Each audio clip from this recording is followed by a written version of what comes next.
At bumahag na naman po guys yung bayag ni Senator JB Ejercito kung kaya't bumaliktad na naman po ulit guys. Grabe tong trabaho mo, sala sa init, sala sa lamig. Lakas talaga ni appointed son of God. Ano? Magkano ba? Nakaka-turn off ka na naman, Senator JB. Diba? Magkano ba? Kung kaya't bumabaliktad ka at hindi mo pinanindigan yung sinumpaan mo. Kasi guys, okay na sana doon sa part na sinabi niya nga, 'di ba, nung pag-withdraw niya ng objection para dito na hindi ma-cite and contempt itong si Pacquiao. Okay na sana para sa akin. Pogi na sana si si Senator JB sa paliwanag niya na after careful review with facts daw, witness testimonies daw, and additional information niya nung narinig niya, abay binawi niya daw po itong objection na pinirmahan niya para makontempt itong si Pacquiao. So, binawi niya na, syempre natuwa tayo kahit medyo may pangangamba na baka bumalimbing, pero at least sabi ko may panahon pa, binago niya.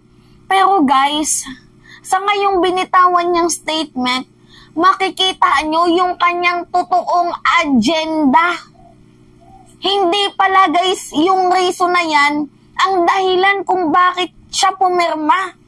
Ang ginagawa niya guys, ini-impluwensyahan niya si Senator Risa Hontiveros. Pinapaamo niya itong si Senator Risa Hontiveros na payagan po itong si Pacquiao na, kasi alam naman kasi nila guys sa sarili nila na hindi nila mabubuo ang 8 boto sa loob lamang ng 7 araw. Alam na nila yan.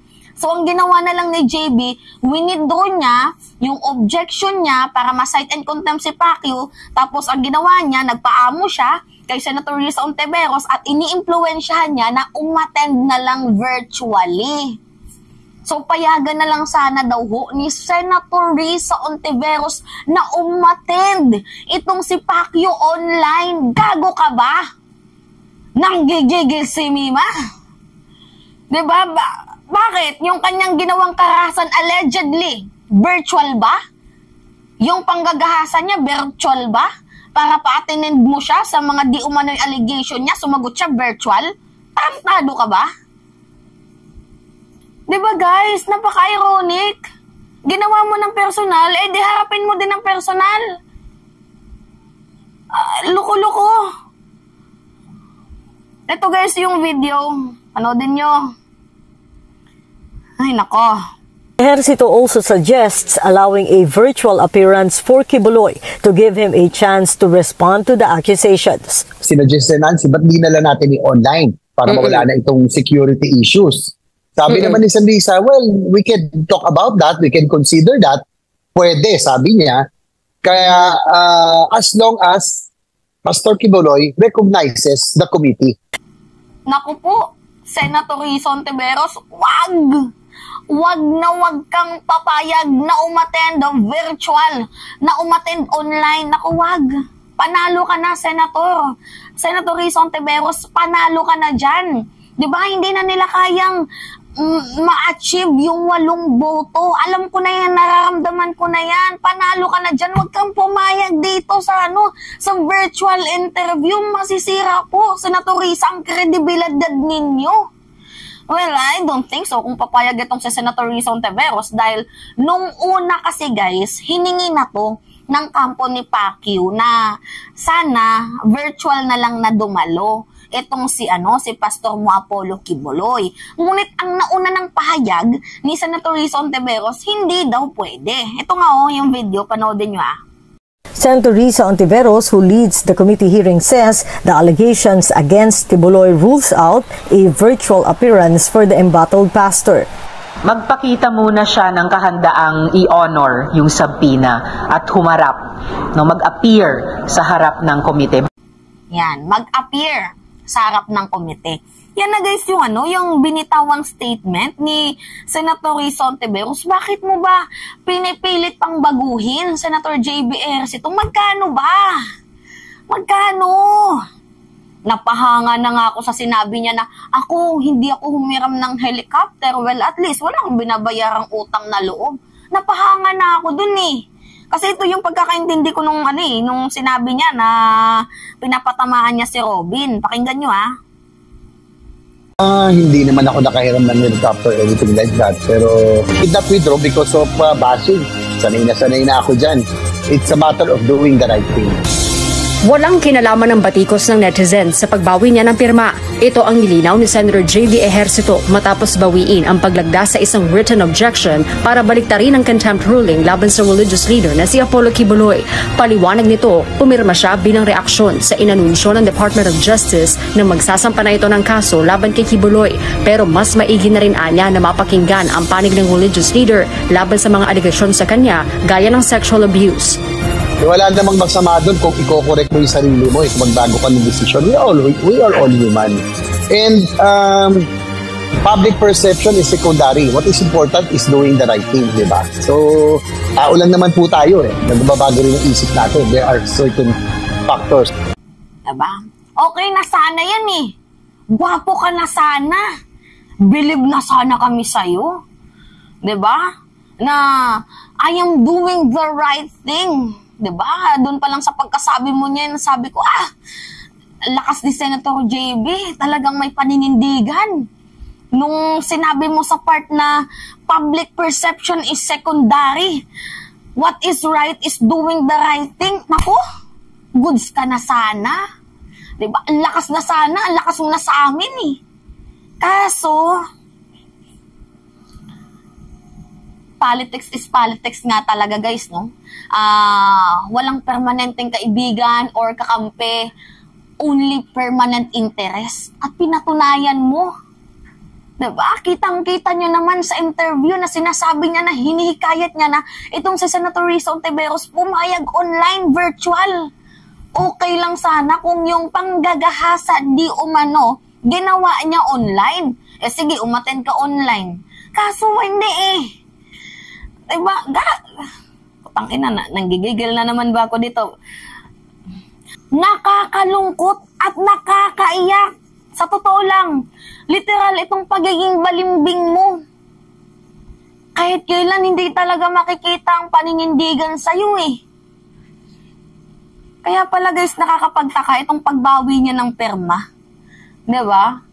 Masyado tayong maagang pinahanga or humanga sa kanyang kilos, pero sa likod ng kanyang naging desisyon, meron pala itong maitim na balak. Meron pala itong maitim at malagim na gagawin. At ito na nga po yun guys. Ini-impluwensyahan niya itong si Senator Risa Ontiveros. Sen Risa, huwag kang magpapa-impluwensya. Mahaba na itong nilakbay mo. Mahaba na itong laban na nilabanan mo. Ngayon ka pa ba magpapa-impluwensya na malakas na ang kampo mo? Huwag, Sen. Gago tong si JB eh. Magkano ba? Milyon? Ha? Magkano ba?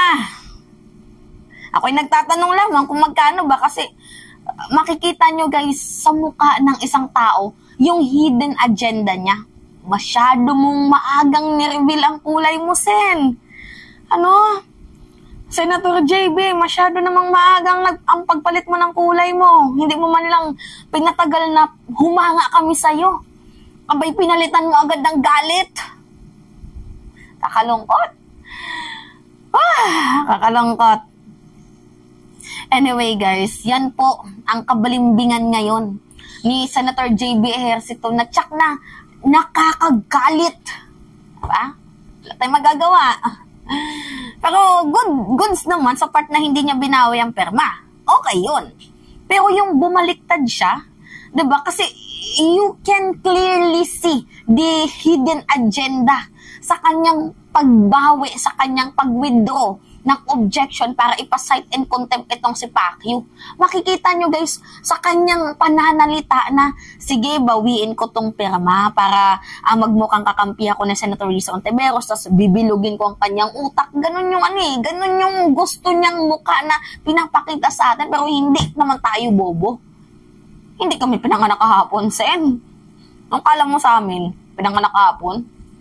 Julul. Diba? Ay, nako. Kala ko, totoo na. Yun pala, budol ka din pala no? Budol. Literal na budol. Anyway, guys, yun lamang ho. Kayo, bahala kayo kung ano yung magiging desisyon nyo. Pero at the end of the day, hindi niya naman po, guys, binawi ulit yung perma niya. So, nananatiling yung perma niya na winidraw niya na nga itong kanyang perma para sa objection kay Pacquiao. Pero, despite na winidraw niya itong kanyang perma para sa objection kay Pacquiao, in-influensyahan niya naman itong si Senator Risa Hontiveros na virtual na lang sanang umattend, which is not good. Kasi ginawa niya personal Hindi harapin niya din yung mga aligasyon sa kanya personal. Kung walang kasalanan, bakit matatakot? At paglilinaw din naman ng PNP, wala naman pong security issue itong si Pacquiao. Pakinggan nyo nga. Hanapin ko yung video. Hanapin ko. Yung wala namang ito. May ads pa.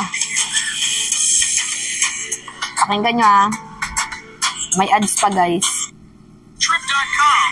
Amazing travel deals. Save up to 50% on flights and hotels.